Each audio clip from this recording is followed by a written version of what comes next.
केकरा पर करो ही घमान के छौरी जे रहो ही इतना उफान में हकौगे तोरे लभार के छौरी जे घूमो ही इतना शान में।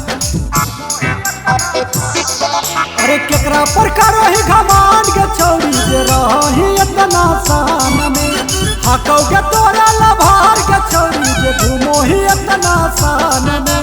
पड़तौ जब पाला मुँह तो काला गर्मी देबो ओकर झाड़ के ये लाइसेंस रंगदार के छौरी पिस्टल देले है सरकार के ये लाइसेंस रंगदार के छौरी के पिस्टल देले है सरकार के।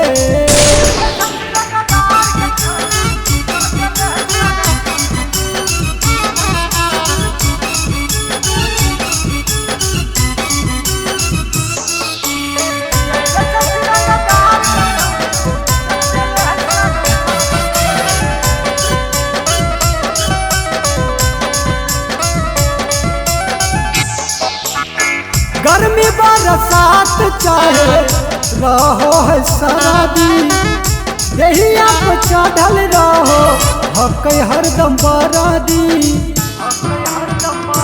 सुनी गे गर्मी बरसात चाहे रहो है शराबी देहिया पे चढ़ल रहो हक हरदम बरादी। लेके निशाना मरबो जब दाना सीना हो तवार पार के ये लाइसेंस रंगदार के छौरी पिस्टल देले है सरकार के ये लाइसेंस रंगदार के छौरी के पिस्टल देले है सरकार के।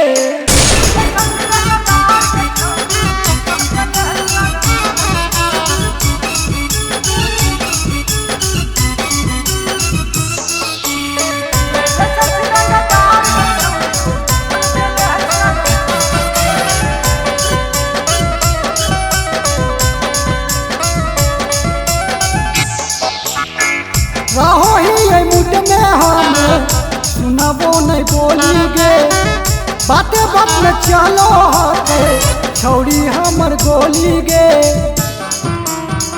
गे छौरी।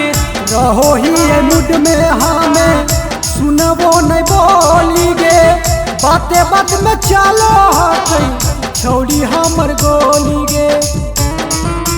कहो अमर जीत पैमी नहीं जीत गरम नहीं कर कपार के ये लाइसेंस रंगदार के छौरी चल गेले सरकार गे ये लाइसेंस रंगदार